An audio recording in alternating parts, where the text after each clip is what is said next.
Okay, there we go. I believe we are live, and we say hello there, good evening, and welcome to the Jewish Views live on YouTube, and of course any other social media platforms that you might be watching this on. Just to let you know that the discussion this evening is for you to join in, to get involved with, comment along on whatever platform you're watching this on, whether it's on YouTube, if it's on Facebook or Twitter, you're very welcome to join in. And if you do, we'll try and read out some of those comments as and when we go along. We are just going to get one or two things done here to get going, and then once we've done that, we'll be on our way. So do stick around, bear with us, as they say.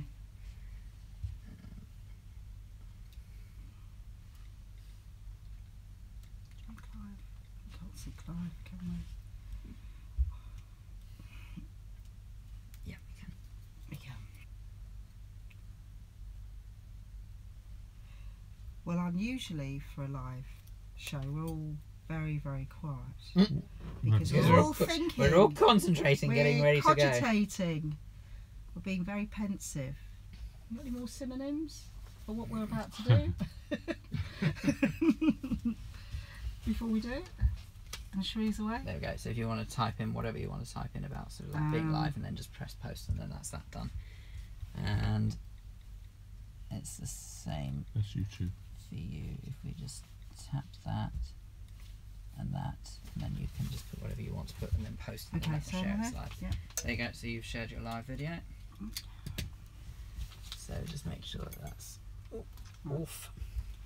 It is. Right. It's on Do Not Disturb. Okay. Right. I think we're good to go.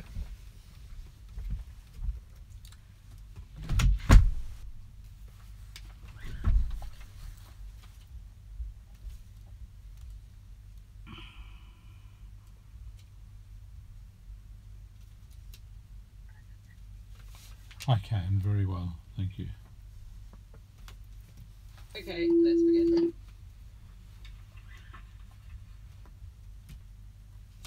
You're listening to The Jewish Views, and this is The Jewish Schmooze, the part of the show where studio guests join me, Clive Roslin, to discuss matters that you've been hearing throughout the programme so far.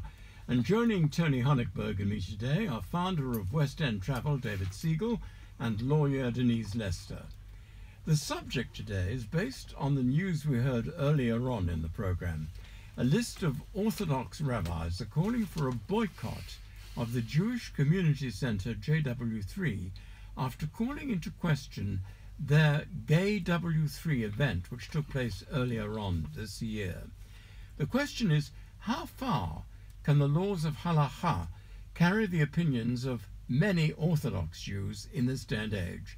We understand that traditions are there to be observed, but there are now laws of discrimination that need to be taken into consideration, as well as meaning that it's a very fine balancing act. If you're watching the Schmooze live, then please do feel free. A group of Orthodox rabbis are worked up about this particular issue. I can, but that doesn't necessarily mean that I share their view, although I respect their right to express themselves. We live in a society where there is freedom of expression. I mean, my own opinion is that it's not necessarily appropriate to call for a boycott of a centre, JW3, which is vibrant and which offers a Jewish space, including a be acceptable to a certain strand of society of Anglo Jewry. People have the concept of personal choice. It doesn't mean to say that just because something is not acceptable, the whole place is verboten.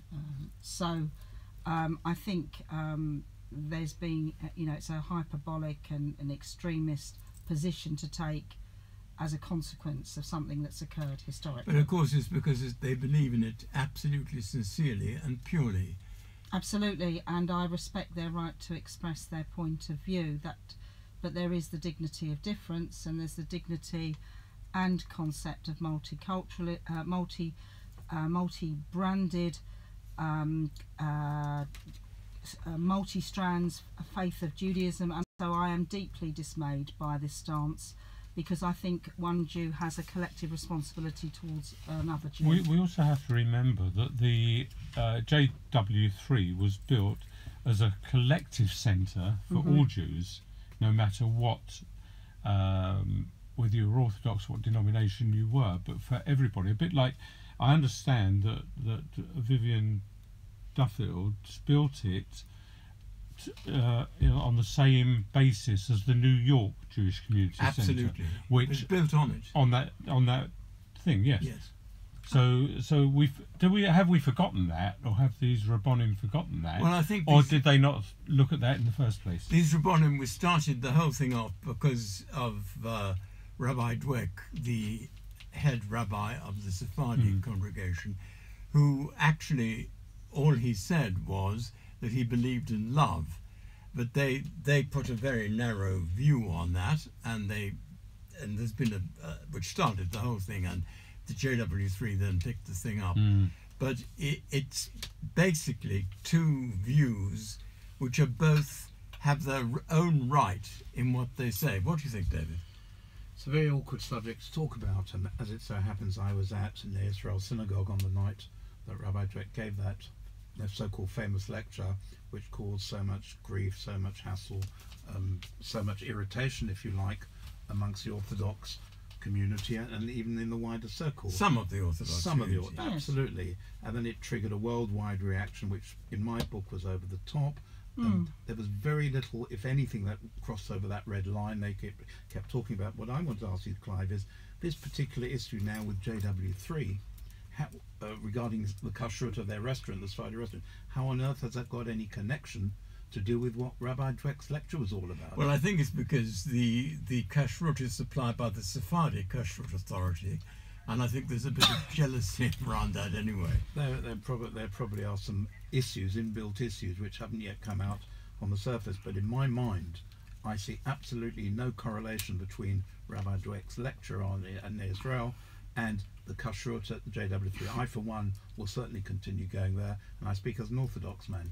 Well, it is only because of that the Kashrut Authority is the Sephardim Kashrut Authority, it's Sephardim Beth Din rather than the London Beth Din that gave the licence to the rest of. So this is the only link, but I think it's a very tenuous link. Tony, if they read the small print, Rabbi Dweck actually stepped down from being a Dayan, if I'm not mistaken, of the Sephardi Beth Din. So in my opinion, and I may be wrong, he doesn't even have any direct connection with the kashrut at JW3. No, but it's just the general overall that they are the kashrut authority. Just on a knock-on effect, and it's going on and on. Can I just widen this a bit, because we have the original question, and but I just want to preface what I have to say by saying it always troubles me when we have discord within the Jewish community, when there is a position taken, a rabbinic position which is out there in the public, which is a diktat saying don't do, and if you ascribe to our particular brand of Judaism, you must not do, and there are shades of this. There's shades of, you know, it's almost you know, with the greatest respect, you know, it's censorious, and it's you know, people who want to eat in that restaurant, people who want to enjoy Jewish films, want to lead a modern Orthodox life, and the Sephardim community, as far as I'm aware, promotes that, want to subscribe to culture, including you know, I've heard Sephardic music there, you know, and have a space, and we have a, you know, discord narrows us, it doesn't make us wider. We talked about the original question, how far the laws of halakha can carry the opinion of many Orthodox Jews in this day and age. I want to say to the listeners who don't know what halakha is that it's a combination of the Torah, the 5 books of Moses, oral, written law, and interpretation, which is an inevitable tension depending on how one leads one's life, whether it in a more medieval, and I use that word in inverted commas, as opposed to a more modern way. Surely it's all right to accept whatever you want to accept, as long as you accept that the other people have a right to accept what they accept. Absolutely, and So that's all there is to it. I mean, the very orthodox rabbis who have taken against this have been told by the chief rabbi that, in fact, it's all right to do that, but it's also all right for the other people to believe what they believe. So that, in fact, a great storm is being made out of nothing. and it's a question. And everybody must be allowed to think what they want to think. Well, they are. This is perhaps what the issue is, that, as you say, the chief rabbi has just in the last few days, in the last week or so. Sorry, I must correct something here. I think the chief rabbi didn't say it was all right to go ahead. He said it was all right for Rabbi Dweck to continue, but I don't think he said it was okay to continue JW3. Yeah, to continue as Rabbi Dweck, as yes, what he was doing. There's been basically a review, and Rabbi Dweck is continuing his position. But the wider landscape is, and I'm going to quote Lord Saxe's book, The Dignity of Difference, and one has Talmudic discussion and the evolution of halakha, be it from a macro or micro level, when somebody goes to see a rabbi and seeks a ruling on any individual thing, is a process of thought, a process of consideration, and a process of balancing various points of view. And also one rabbi may give you a different view Absolutely. to another rabbi. They will give you Absolutely. different Different interpretations But there should always about the same issue. there should always be respectful dialogue and respectful respect for the opposing position. Where I have an issue is where there is an imposition of collective rabbinic will. It's the harsh, almost ego positioning. It's Gevura, and there's a positioning which doesn't necessarily accord with the fact that Jews come in many strands and dimensions, and everybody is entitled to be a Jew, whether or not, whatever inclination they have, and Hitler made no distinction in the camps between types of Jews, and halakha would have not necessarily, people live to survive. In its current state of halakha, I think what the Rabbonim are trying to say is that homosexuality, I think it's okay on the surface, but physical homosexuality is not allowed. And I think that, as it says in the Torah. It does. It says in the Torah, definitely. And I think this is what their argument is. That is their argument. My other problem Doesn't follow that, because that is their view that we all here have to subscribe to it.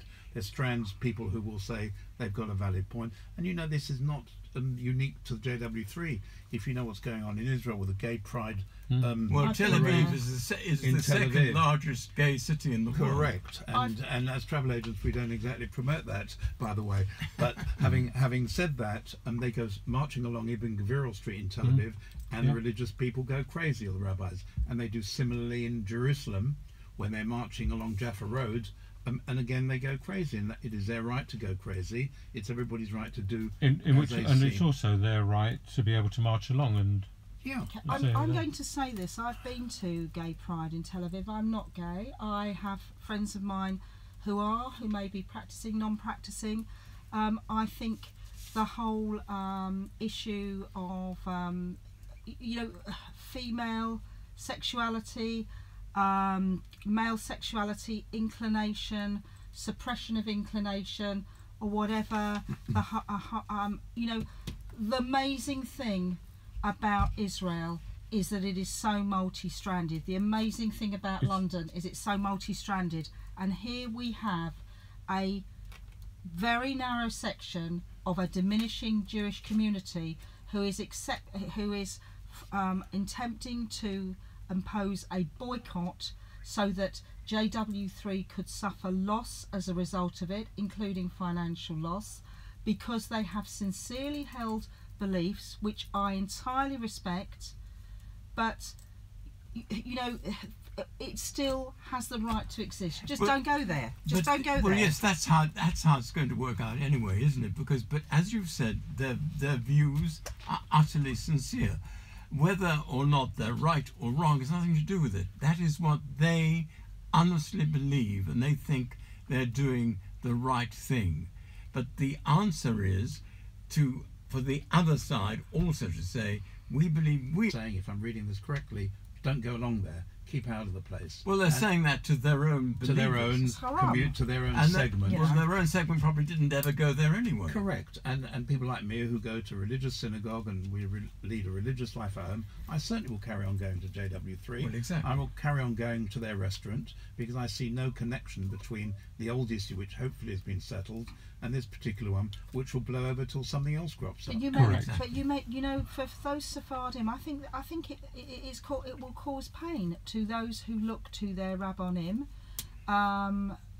who have made this decision, who've put out this public position. I'll tell you something. I am a Sephardi, and I was in the Sephardi synagogue when Rabbi Dweck made one of the most wonderful sermons shortly after this controversy started. And it is I think I've said this before on this program, and it was the most amazing sermon. And at the end of it, I've never seen this before in any synagogue, and I don't expect to see it again in any synagogue. The whole congregation, without exception, applauded him and shouted bravo and cheers. And that is from the leading Sephardi synagogue in London. And they have a right to do that in exactly the same way as the ultra-Orthodox, who have been saying what they've been saying, have a right to say it. And we must all follow what we believe. Everybody has a right to their own opinion, but we've got to learn to get along with each other and respect everybody's opinion. But you'll see, Clive, that the ultra-Orthodox of Stamford Hill people would not go to JW3 anyway. No. And the Sephardi will certainly not be put off. If anything, they'll go there in droves now to support their own rabbi and their own kashrut authority. We all signed, thousands of people have signed a pro-Rabbi Dweck letter, which has been published, and there have also been some anti-ones as well. But there are many, many more people who said pro-Rabbi Dweck than anti-Rabbi Dweck. I'm going to come in here and say, when I've heard Rabbi Dweck speak, I think he has been absolutely inspirational, and he is vibrant, refreshing, and I think that all this has been an absolutely terrible, negative, sad, sorry state of affairs, which I think that the chief rabbi and others have exercised wisdom in smoothing over. But now we have another wave which is linked to a particular historic event. I am not, as I've said, in any way, shape or form homophobic. I've been to Gay Pride in Tel Aviv, loved it actually, and I just hope and pray that those Rabbonim will nuance their position, please, so that if there are individual members of their congregants, we shall see what happens. We shall have to see what happens. Absolutely. I have to stop you there because my thanks, our time is up, so my thanks to our guests, founder of West End Travel, David Siegel, and lawyer Denise Lester. And please do feel free to share your Jewish views with us. You can email studio@jewishviews.co.uk, or you can contact us via social media. Find us on Facebook by going to facebook.com/JewishViews, or on Twitter we are @JewishViewsUK. Last time for our rabbinic thought for the week, and this time it comes from Rabbi Harvey Belovsky from Golders Green United Synagogue. We're off. He'll just carry on the subject. still on. Okie doke. Well, there you go. Thank you very much indeed to everyone who watched. It obviously was a riveting discussion because not one of you commented and you were all watching instead. But all the same, we thank you for watching. And we'll hopefully see you same time next week, 7 o'clock British Summer Time. Don't forget that this is a small part of the Jewish Views podcast. The whole programme is available from either later tonight or first thing tomorrow morning. Go to jewishviews.co.uk. But from all of us here, thank you very much indeed. Bye. Good night. When we used to do We should have the carried Jewish on a bit program longer.